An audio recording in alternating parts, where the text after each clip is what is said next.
if one wishes to obscure the truth,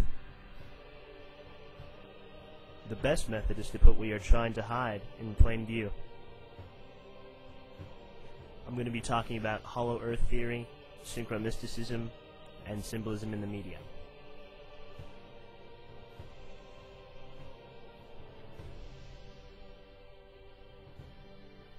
There are certain unexplainable phenomena having to do with the Earth's geomagnetic pull, magnetism, our own DNA's response to it, and our own genetic manipulation,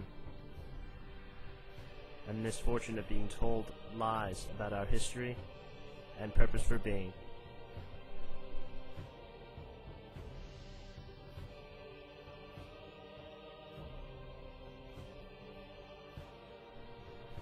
A subdivision of Hitler's SS known as the Thule Society often used the Black Sun sigil in their most powerful and potent rituals. As you see, the spin-wheel design of the Black Sun emulates the Stargate motif, or alternating island syndrome, that is most commonly representative in the media.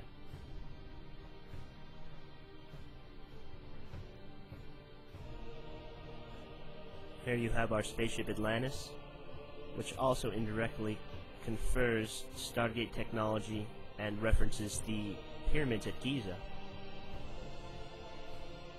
Here you have the Aurora Borealis over Antarctica, a phenomenon that cannot be explained away by solar flare or corona damage to our atmosphere.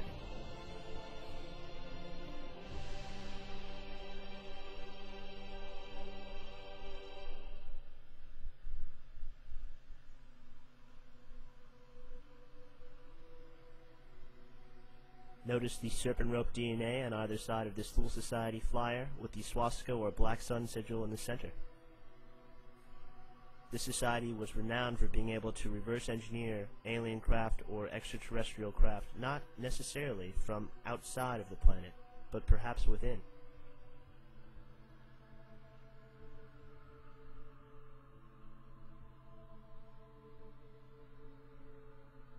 Sacred geometry seems to be an indicative value of the correspondence between the Earth and the conscious beings on its surface, and perhaps within its surface.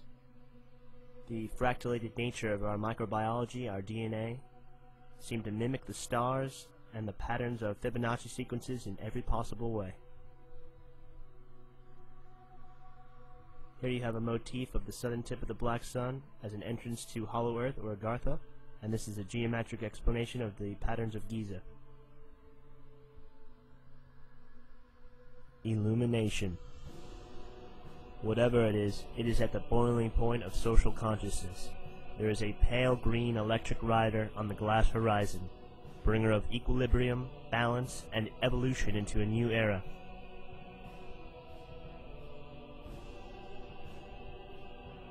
But how deep does the rabbit hole go?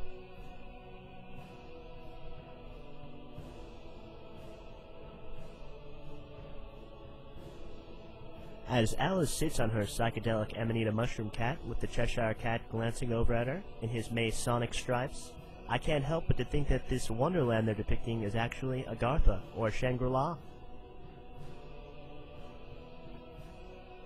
As seen in Sky Captain and the World of Tomorrow, they actually venture to Shangri-La in search of an evil Nazi scientist by the name of Totenkopf, which relates back, once again, to the Thule Society and Hitler's mission to Antarctica and a venture to find Agartha.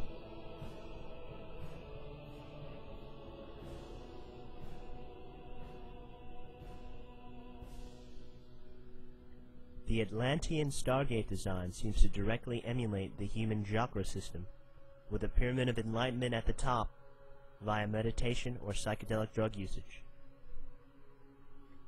H.P. Lovecraft, the writer of the Cthulhu mythos, was a story about a subterranean Agartha-like realm in which psionic creatures, represented in a demonic light, lived. The same is to be said about Dungeons & Dragons and the Underdark.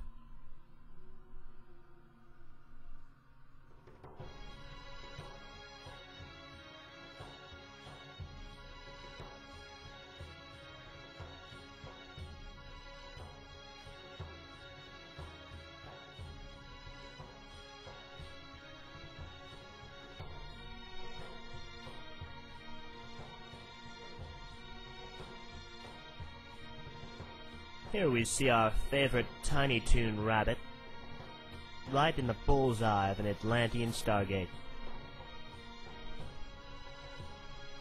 Another rabbit in a wormhole, you could say. On a checkerboard in a Masonic lodge, with eyes of illumination at the north and south entrances to Agartha.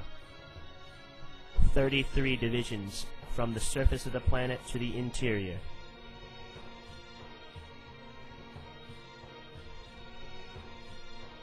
Ah, Middle-earth. That wouldn't be a reference to anything inside the planet, would it? And why should we be having wars over it? Here we see Gandalf and the serpent-tongued Balrog demon being cast to the subterranean H.P. Lovecraft-like realms of Agartha.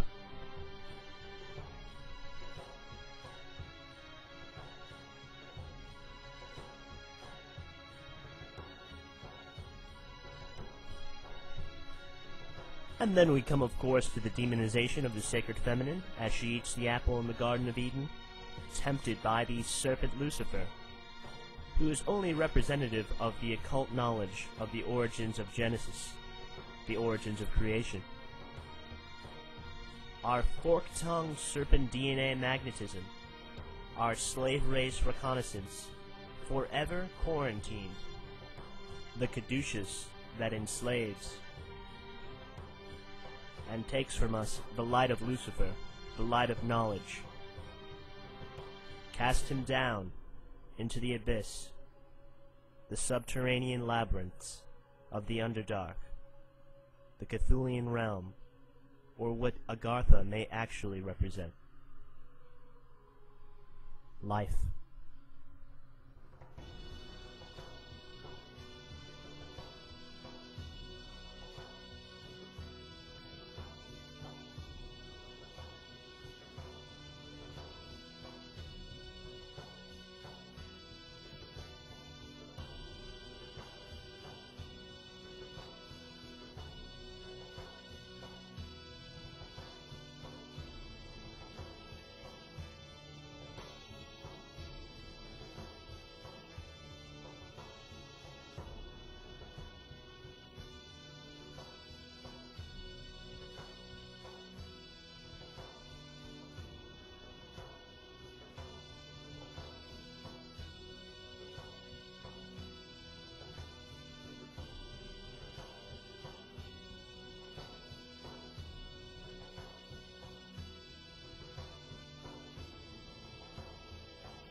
The lost tribes of Abraham, the Lemurians, Atlanteans, Sumerians, the tribes of Babylon, and the Maya.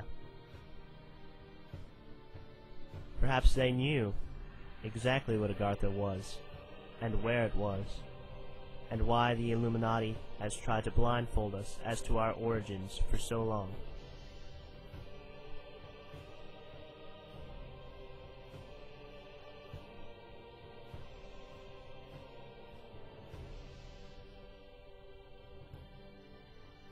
And God created the waters above and below the firmament, above and below.